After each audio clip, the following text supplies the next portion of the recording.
Hello friends, elegance clinic की YouTube channel में आपका स्वागत। आज का टॉपिक है स्कार रिवीजन के बारे में। तो बहुत सारे लोग होते हैं जिनको शरीर पे या जिनको चेहरे पे ऐसी ऐसी जगह पे स्कार या निशान बने रहते हैं और उसकी वजह से उनकी लाइफ डिस्टर्ब रहती है। लड़कियों को शादी करने में प्रॉब्लम आती है, लड़कों को अच्छी लड़की मिलने में प्रॉब्लम आती है। काफ़ी बार स्कार की वजह से आपकी जॉब में आपकी प्रेजेंटेबल जॉब नहीं मिलती है, जैसे कि एयर होस्टेस है या किसी अच्छी जगह पे रिसेप्शनिस्ट की जॉब है, वो नहीं मिलती है। स्कार की वजह से लोग अपने आप ही डिप्रेशन में रहते हैं, उनको अपना चेहरा आईने में देखने का पसंद नहीं होता है। स्कार की वजह से जैसे कि बर्न स्कार है तो आपका चेहरा प्रेजेंटेबल नहीं रहता है, आप किसी के सामने जाना अवॉइड करते हैं, फाइनली डिप्रेशन में होकर सोशल डिप्राइवेशन में चले जाते हैं। तो स्कार रिमूवल एक बहुत ही इम्पोर्टेंट चीज़ है जिसके बारे में हम आपको आज बताने जा रहे हैं।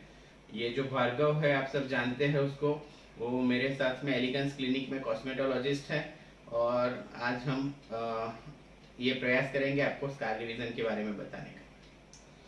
सर, ये स्कार क्या होता है? स्कार एक इंग्लिश मीनिंग है जिसको हम गुजराती या हिंदी में निशान बोल सकते हैं। माने कोई भी टाइप की शरीर में इंजरी हो, जैसे जलने की इंजरी, एक्सीडेंट की इंजरी, ऑपरेशन के टाइम पे जो डॉक्टर कट लगाते हैं वो इंजरी, या किसी भी टाइप की शरीर के ऊपर जो इंजरी लगती है तो शरीर उसको रिपेयर करता है, क्योंकि कोई भी घाव परमानेंट नहीं रहता है, वो घाव रिपेयर हो जाता है और वो खड्डा हो या कट हो या जो भी है वो भर जाता है। वो भरने की जो प्रक्रिया है, वो रिपेयर करके जो चीज़ फाइनल प्रोडक्ट बनती है उसको स्कार बोलते हैं। माने सीधी सादी भाषा में वो घाव मिटने का निशान है। तो सर, स्कार रिवीजन किसे कहते हैं? स्कार रिवीजन माने जो आपका स्कार है उसको रिवाइज करके कितना कम हो सकता है वो देखने की जो प्रोसीजर है उसको स्कार रिवीजन बोलते हैं। तो सर, ये जो स्कार रिवीजन करते हैं तो उससे स्कार परमानेंट निकल जाता है? स्कार रिवीजन करने से स्कार में जो भी हम फर्क लाते हैं वो परमानेंट रहता है।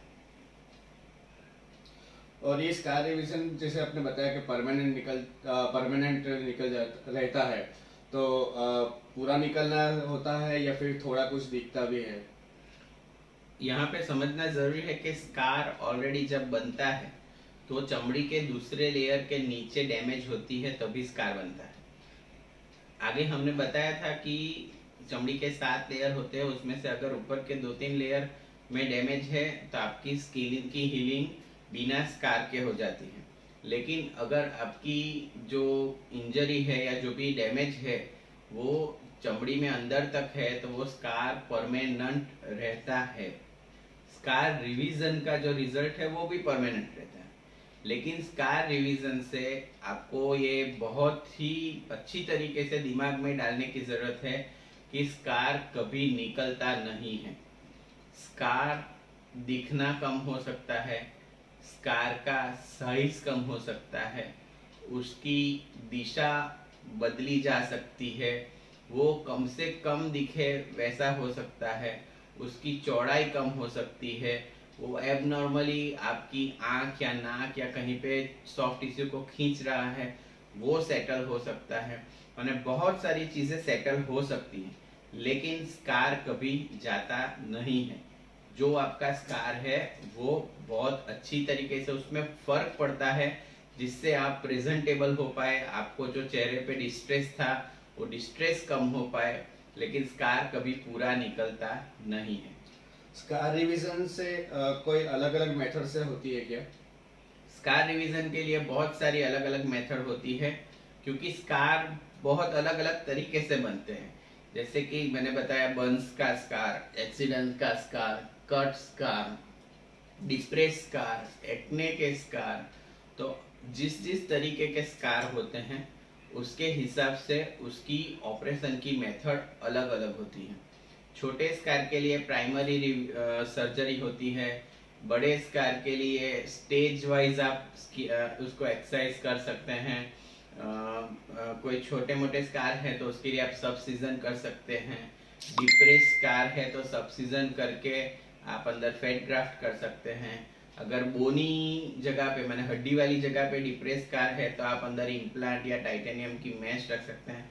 माने बहुत सारी मेथड होती है जिसको आप स्कार रिवीजन करके आपके स्कार को अच्छा कर सकते हैं।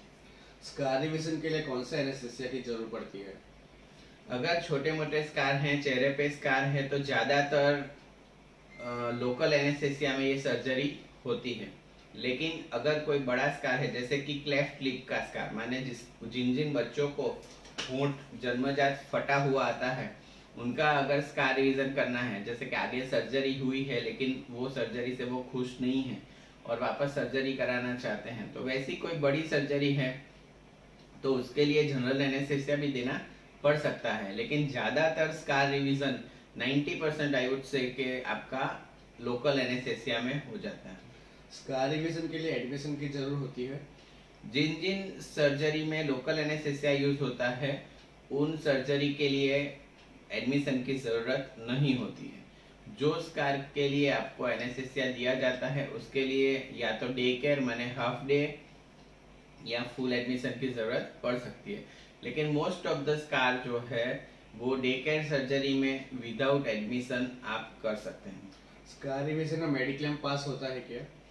अगर आपका स्कार बर्न्स की वजह से है, एक्सीडेंट की वजह से हो और आपकी पॉलिसी में ऐसा कुछ इंक्लूड है तो शायद आपका मेडिक्लेम इसमें पास होता है, क्योंकि आज भी भारत में स्कार रिवीजन को कॉस्मेटिक सर्जरी माना जाता है, क्योंकि वो हीलिंग के लिए नहीं है। वो हीलिंग के बाद जो स्कार है उसको कम करने के लिए है। तो इसलिए स्कार रिवीजन यूजुअली मेडिक्लेम में पास नहीं होता है। यह सर्जरी कितनी पेनफुल होती है? ज्यादातर स्कार रिवीजन में पेन नहीं होता है, बहुत ही सिंपल सी सर्जरी होती है। मोस्टली ये सर्जरी आपके स्किन लेयर पे ही होती है, तो इसलिए आप ये सर्जरी में ज्यादा पेन नहीं होता है। लेकिन कोई बड़ा स्कार है, ऐसा कुछ है, तो हल्का सा 1-2 दिन के लिए आपको डिस्कम्फर्ट रह सकता है। तो सर ये सर्जरी के लिए कितने दिन की छुट्टी लेकर हमें प्लान करना चाहिए? अगर आपका चेहरे पे स्कार है, करीबन 1-1.5 इंच का स्कार है, ऐसा कुछ है, तो आप दूसरे दिन से ही जॉब पे जा सकते हैं। उसमें कोई रेस्ट की जरूरत या ऐसा कुछ नहीं रहता है। हो सकता है कि आपको सॉफ्ट डाइट या ऐसा कुछ अलाउड किया जाए, लेकिन अदरवाइज काम पे जाने के लिए कोई प्रॉब्लम नहीं रहती है। कोई बड़ा स्कार है, ऐसी जगह पे स्कार है जहाँ पे आपको मूवमेंट में प्रॉब्लम हो रही है, ऐसा कुछ है, तो हो सकता है कि आपको 1-2 दिन की छुट्टी लेनी पड़ सकती है। अगर आंख के आजू बाजू में स्कार है, जैसे कि आंख का ये जो पापड़ है ऐसे करके खींच जाता है बर्न्स में, ऐसा कुछ है, तो आपको 8-10 दिन की छुट्टी लेनी पड़ती है।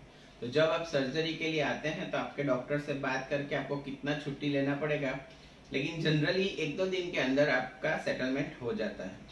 तो यह सर्जरी में फाइनल रिजल्ट कब तक मिलता है? स्कार रिवीजन में आपको समझना जरूरी है कि स्कार रिवीजन के लिए जो हम ऑपरेशन करते हैं वो भी बॉडी के लिए तो एक इंसल्ट है। माने इंसल्ट माने बॉडी को तो लगता है कि कुछ लगा, उसको पता नहीं कि ये पतरे का टीन का धार लगा है या सर्जन का नाइफ लगा है। तो बॉडी तो सेम रिएक्ट करता है, माने आपको वापस जो लगा वैसी ही रिएक्शन बॉडी करता है। माने आपको ये भाग सूज जाएगा, हल्का सा रेडिश हो जाएगा, हल्का सा आपको वहां पे खींचाव जैसा लगेगा, तो वो सब चीजें नॉर्मल है, क्योंकि वो चीजें होनी है, वो शरीर का रिस्पॉन्स है। क्योंकि हम लोग तो है कट लगाते हैं और उसको बहुत अच्छी तरीके से सिल देते हैं, माने टाँका ले लेते हैं, लेकिन रिपेयर का काम तो बॉडी का और ऊपर वाले का है। तो वो अपनी नेचुरल रिपेयर जो करते हैं उसके लिए जो भी टाइम चाहिए वो लगता ही है। फिर भी स्कार रिवीजन में आपको 7वें दिन पे यूजुअली हम लोग टाँके निकालते हैं, तब तक आपको काफी अच्छा रिजल्ट दिखना चालू हो जाता है। आपको अंदाज आ जाता है कि मेरा स्कार इतना बड़ा था, अभी इतना छोटा दिखेगा, वैसा हो जाता है। लेकिन फाइनल रिजल्ट आते आते मैं बोलूंगा कि करीबन 70 to 80% रिजल्ट आपको 3 महीने पे मिलता है। मैंने तब तक आपको हम एडवाइस करते हैं कि लेज़र आप कर सकते हैं स्कार के ऊपर, मसाज के लिए स्पेशल क्रीम आती हैं, वो सब आप कर सकते हैं। अगर वो आप अच्छी तरीके से करते हैं तो 3 महीने में काफ़ी अच्छा रिजल्ट मिलता है। लेकिन मैं बोलूँगा कि अगर आपने स्कार रिवीजन कराया तो फाइनल रिजल्ट आप 1 साल के बाद पा सकते हैं। तब तक स्कार बहुत अच्छी तरह से मैच्योर होके रेडिसनेस उसका पूरा चला जाता है, स्कार एकदम सॉफ्ट हो जाता है, आप उसको चिमट भर सके इतनी पतली उसकी चमड़ी हो जाती है, सभी जगह से वो स्कार मैंने आपकी चमड़ी के साथ ऑलमोस्ट मैच होने की कोशिश कर लेता है। तो 3 महीने से 1 साल का समय आपको देना पड़ेगा कोई भी फाइनल रिजल्ट के लिए। ये स्कार रिविजन कौन से डॉक्टर के पास करना अच्छा होता है? स्कार रिवीजन जैसे मैंने समझाया पहले ही मेडिक्लेम वाले क्वेश्चन में कि ये कॉस्मेटिक सर्जरी है, और cosmetic surgery cosmetic plastic surgeon के पास ही करवाना उचित है, क्योंकि कॉस्मेटिक प्लास्टिक सर्जरी में हमें सिखाया जाता है, ट्रेनिंग दी जाती है कि कौन से स्कार को कैसे मैनेज करें। हर एक स्कार के लिए एक मेथड नहीं लगती है, हर एक स्कार के लिए अलग अलग मेथड लगती है। आप खाली चमड़ी के और एक्सीडेंट के स्कार के लिए भी सोचे तो उसके लिए डब्ल्यू प्लास्टी, जेड प्लास्टी, सिंपल क्लोजर, वैसी बहुत सारी मेथड होती है, सर्कमफरेंशियल क्लोजर, स्टेज्ड एक्सिजन, बहुत सारी मेथड होती है। तो आपके स्कार के लिए कौन सी मेथड है वो डिसाइड आपका प्लास्टिक सर्जन ही बेस्ट तरीके से कर सकता है। दूसरा कि काफी बार ऐसा होता है कि जैसे मैं आपको दिखाना चाहूंगा कि हर एक बार स्कार रिवीजन पॉसिबल भी नहीं होता है। जैसे आप हंसते हैं तो आप देख रहे हैं कि यहाँ पे लाइन ऐसी पड़ती है, यहाँ पे लाइन ऐसी पड़ती है, यहाँ की लाइन ट्रांसवर्स होती है। तो हर एक जगह पे जो कोलेजन या मसल फाइबर है उसकी अरेंजमेंट भगवान ने अलग तरीके से की। जो स्कार भगवान की लाइन में, माने हमारी भाषा में रेस्टिंग लाइन बोलते हैं, तो रेस्टिंग लाइन के अंदर पड़ता है उसका रिजल्ट बहुत ही अच्छा आता है, क्योंकि उसके ऊपर मसल स्ट्रेच नहीं है। आप सिंपल सा समझ सकते हैं कि अगर मैं ऐसा कर रहा हूँ, अगर ये स्कार ऐसा है तो वो खींचता नहीं है, लेकिन अगर स्कार ऐसा है तो वो खींचेगा। तो जो भी नेचुरल लाइंस के अंदर स्कार होते हैं उसका रिजल्ट बहुत अच्छा होता है। लेकिन जो स्कार आपका, क्योंकि स्कार कैसे पड़ेगा ट्रोमा के टाइम पे या एक्सीडेंट के टाइम पे आपके हाथ में नहीं होता है। अगर आप ऑपरेशन करा रहे हैं, जैसे कि मोल रिमूवल कराया, तो प्लास्टिक सर्जन के पास कराते हैं तो प्लास्टिक सर्जन सोचते हैं कि ये कौन सी जगह है, यहाँ पे रेस्टिंग लाइन कैसे जा रही है, और उसके हिसाब से आपका कट या स्कार डालेगा। तो वो स्कार दिखना कम होगा क्योंकि वो नेचुरल लाइन के अंदर डाला हुआ है। लेकिन जब एक्सीडेंट का, ट्रोमा का, वंश का स्कार होता है तो वो सोच के नहीं पड़ता है। तो काफी बार हमारे पास ऐसे पेशेंट आते हैं जिनके स्कार नेचुरल लाइन से पूरे अपोजिट है, तो उनको स्कार रिवीजन से अच्छा रिजल्ट नहीं मिलता है। उनको मल्टीपल जेड प्लास्टी या दूसरे लेजर या फेट ग्राफ्ट ऐसे प्रोसीजर करके स्कार को इम्प्रूव कर सकते हैं, लेकिन जैसा रिजल्ट नेचुरल लाइन वाले को मिलता है वैसा उनको नहीं मिलता है। इसलिए ये सब जो नॉलेज है वो आपके प्लास्टिक सर्जन को ही होती है। तो स्कार रिवीजन के लिए आपको प्लास्टिक सर्जन या जो कॉस्मेटिक प्रैक्टिस कर रहे हैं वैसे प्लास्टिक सर्जन को मिलना जरूरी है। सर, एलिगेंस क्लिनिक में स्कार रिवीजन के लिए क्या क्या मेथड्स होती है वो हमारे दर्शकों को दिखाना चाहेंगे आप? एलिगेंस क्लिनिक में हम सभी टाइप की स्कार रिवीजन की मेथड करते हैं। जितनी भी मेथड है, सर्जिकल, नॉन सर्जिकल में जैसे आप क्रीम लगा के तुरंत स्कार को कम कर सकते हैं, या डर्मा कलर लगा के आप स्कार को पूरा छुपा सकते हैं। लेकिन आप अगर स्कार रिवीजन करवाना चाहते हैं तो बहुत सारी मेथड होती है। मैं आपको फोटोग्राफ के माध्यम से थोड़ा सा एग्जाम्पल देके आपको ये दिखाना चाहूँगा कि स्कार रिवीजन कैसे हो सकता है। और ये सब रियल पेशेंट्स हैं जो हमारे पास ऑपरेशन किए हुए हैं, और काफ़ी जूम करके आपको फोटो हम दिखा रहे हैं। ऐसा नहीं कि इसमें कोई फ्लैश दिया हुआ है या फोटोशॉप किया हुआ है। कोई भी पेशेंट का फोटोशॉप या कुछ भी बिना किए हुए काफ़ी जूम करके आपको हम फोटोग्राफ दिखा रहे हैं, जिससे आपको पता चलेगा कि स्कार रिवीजन में क्या आप एक्सपेक्ट कर सकते हैं। क्योंकि हर एक स्कार अलग होता है, हर एक पेशेंट का शरीर अलग होता है, हर एक पेशेंट की हीलिंग कैपेसिटी अलग होती है, और हर एक पेशेंट की केयर करने की जैसे कि सनलाइट में नहीं जाना है, मसाज करना है, वो सब चीज़ें अलग होती है।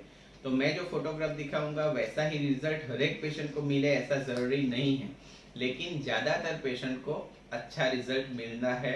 और आपको ये समझना ज़रूरी है कि स्कार रिवीजन से स्कार जाता नहीं है, कम हो सकता है, साइज कम हो सकता है, दिशा बदल सकती है, या ऐसी जगह पे स्कार मैनेज हो जाता है जिससे वो दिखना कम हो जाए। तो आइए देखते हैं एक थोड़ा सा प्रेजेंटेशन जिसमें आपको पता चलेगा कि स्कार रिवीजन कैसे कैसे हो सकता है। तो स्कार रिवीजन की थोड़ी सी मेथड मैं आपको समझाना चाहूँगा। जैसे कि ये स्कार है, काफ़ी बड़ा पोस्ट इन्फेक्टिव स्कार है, इन्फेक्शन हुआ था और उसमें से ये स्कार बना हुआ है। आँख के बाजू में है, आँख खींचने की संभावना रहती है। इसमें जो प्राइमरी एक्सीजन है वो क्या होता है कि आपकी जो स्कार की बॉर्डर है उसकी ये तरफ की और ये तरफ की चमड़ी नॉर्मल है, तो हम ये स्कार को निकाल देते हैं पूरी चमड़ी को, और ये वाली चमड़ी को इसको ऐसे खींच के नए सिरे से टाँके लगा देते हैं। अभी प्लास्टिक सर्जरी में ऐसी बहुत सारी टेक्निक्स है जिससे आपकी ये टाँके जो होते हैं वो दिखने में कम रहते हैं और लाइफ टाइम के लिए वो स्कार के बांध के रखती है चमड़ी को नज़दीक, तो वो स्कार वापस से चौड़ा नहीं होता है। तो वैसी प्लास्टिक सर्जरी की टेक्निक का प्रयोग करके इतना बड़ा, जैसे करीबन ओल्ड जो रुपीज़ आता था, 1 रुपये का सिक्का, उतना बड़ा सिक्का केस है, उसको आप देख सकते हैं कि ये एक लाइन में कन्वर्ट हो चुका है और उनकी आंख पे बिल्कुल भी खींचाव नहीं है। ये फोटो बहुत सारा जूम इसके लिए किया हुआ है कि आपको पता चले कि ये स्कार ऐसी लाइन में कन्वर्ट हो सकता है, जाता नहीं है। लेकिन अगर आप दूर से ये लड़की को देखते हैं तो ये स्कार बिल्कुल भी आपको दिखता नहीं है। ये दूसरा फोटोग्राफ है कि आप ये किसी ने टाँके लिए थे, वो स्कार है। आप यहाँ पे देख सकते हैं कि हल्का सा आपको कुछ दिखेगा लेकिन ज़्यादातर इसमें कुछ दिख नहीं रहा है। तो ये 1-2 साल के अंदर काफ़ी सारा ये स्कार सेटल हो जाता है। यहाँ पे हल्का सा काला सा निशान है जो शायद यहाँ पे मोबाइल में नहीं भी दिख रहा हो, लेकिन वहाँ पे काफ़ी अच्छा रिजल्ट ये पेशेंट को मिला है। जैसे कि आप देख रहे हैं यहाँ पे ये बहुत बड़ा एक्सीडेंट का स्कार था, हमने स्कार रिवीजन किया हुआ है। तो यहाँ पे आप देख रहे थे बड़ा स्कार था, वो ऑलमोस्ट गायब हो चुका है, हमने प्राइमरी एक्सीजन किया हुआ है।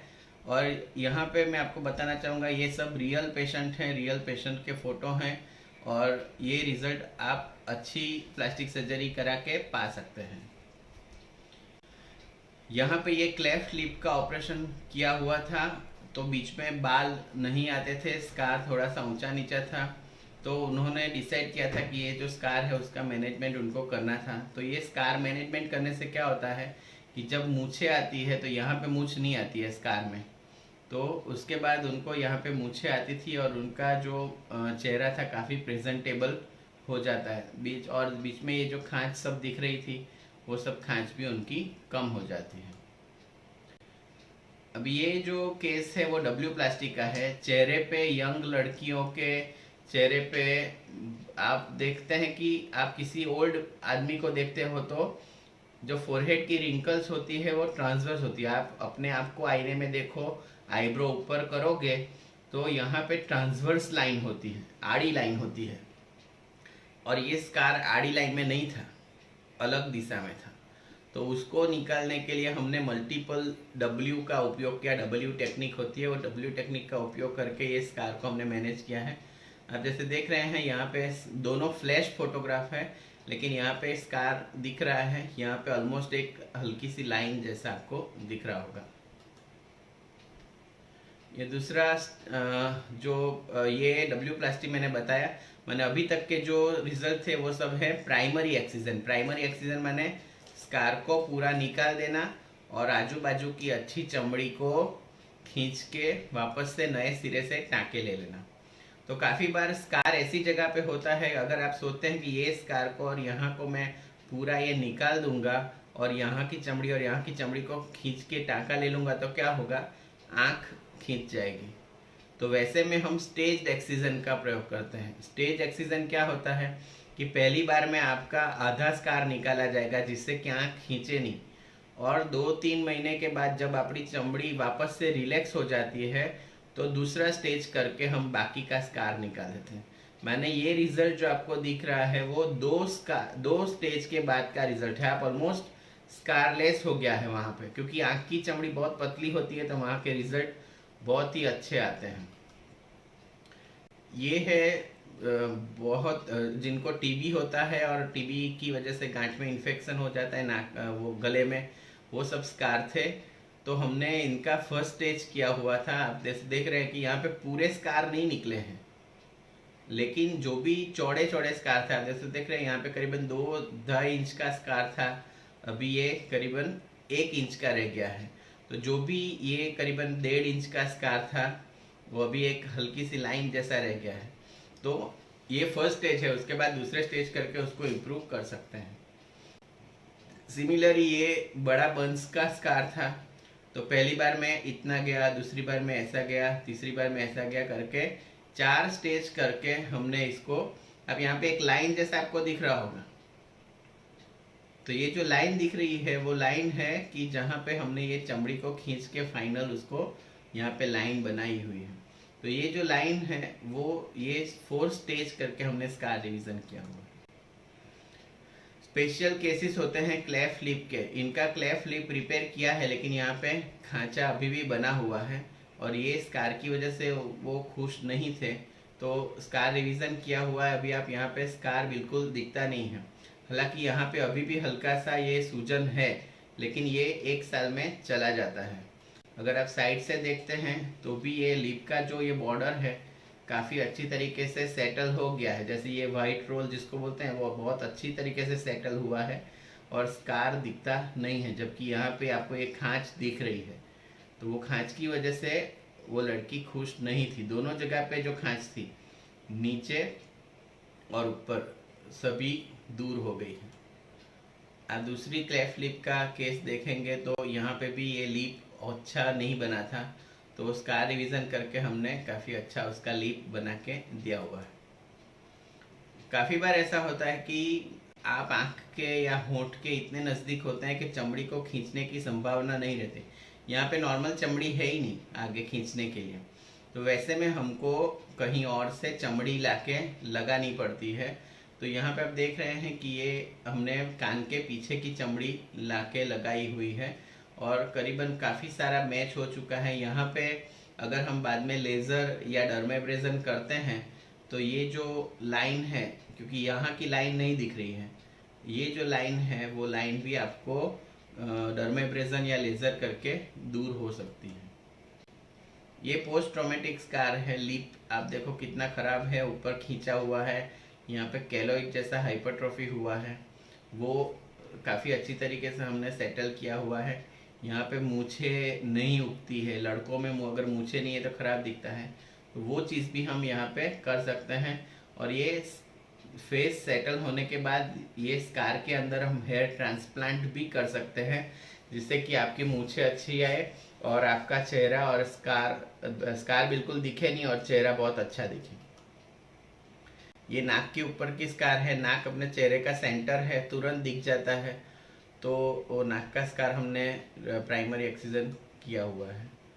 ये जो है नाक की स्किन इतनी टाइट होती है कि वहाँ पे खींचना बिल्कुल पॉसिबल नहीं होता है, तो यहाँ पे हमने सबसीजन करके अंदर फैट डाला हुआ है।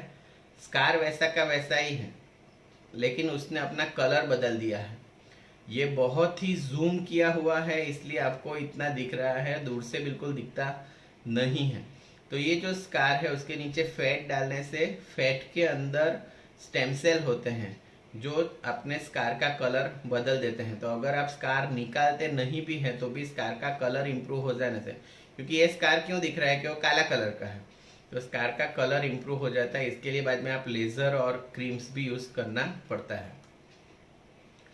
जैसे कि ये डिप्रेस्ड स्कार है और हड्डी पे है, यहाँ की हड्डी एक्सीडेंट में आप देख रहे हैं कि यहाँ पे कट है, तो हड्डी एक्सीडेंट में दब गई थी, तो ये डिप्रेस्ड स्कार को हमने यहाँ पे इम्प्लांट भी डाल सकते हैं। और उन्होंने पेशेंट ने अपनी अफोर्डेबिलिटी हिसाब से टाइटेनियम की मैश, ये एक जाली जैसा हमने बिठाया हुआ है, इसी स्कार को, जो स्कार था उसको ही खोल के हमने किया हुआ है। आप जैसे देख रहे हैं यहाँ पे हल्का सा अभी जो ये खाली महीने भर का फोटोग्राफ है, लेकिन जो खड्डा था पूरा चला गया है और 1 साल के अंदर ये जो स्कार का जो लाइंस है वो भी काफ़ी कम हो जाता है। और कॉस्मेटिक सर्जरी में सबसे मेन होते हैं एक्ने स्कार, क्योंकि काफ़ी सारे यंगस्टर होते हैं जिनको एक्टिव एक्ने होते हैं, फिर वो एक्ने फूट जाते हैं, उनके अलग अलग टाइप के boxy scar, ice pick scar, rounding scar, वैसे स्कार बन जाते हैं। तो उसके लिए हमारे पास काफ़ी सारी मेथड्स अवेलेबल हैं।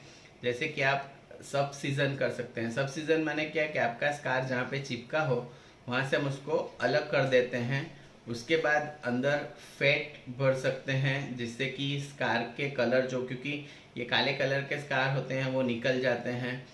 उसके अलावा फैट ग्राफ्ट अगर नहीं डलवाना चाहते हैं, किसी की महीने भर में शादी है और वो 1 साल का समय राह नहीं देख सकते हैं, तो उनके लिए फिलर ट्रीटमेंट होती है कि स्कार के नीचे हम एक नेचुरल इंजेक्शन आते हैं वो भर देते हैं, जिससे कि ये स्कार दिखना कम हो जाते हैं। इसके अलावा CO2 लेज़र होता है, वो नीचे कोलेजन बना के स्कार को अंदर से भरता है। वैसे ही माइक्रो नीडलिंग रेडियो फ्रीक्वेंसी है जो नीचे से कोलेजन बना के आपके चमड़ी को टाइट करती है और स्कार को अंदर से भरती है।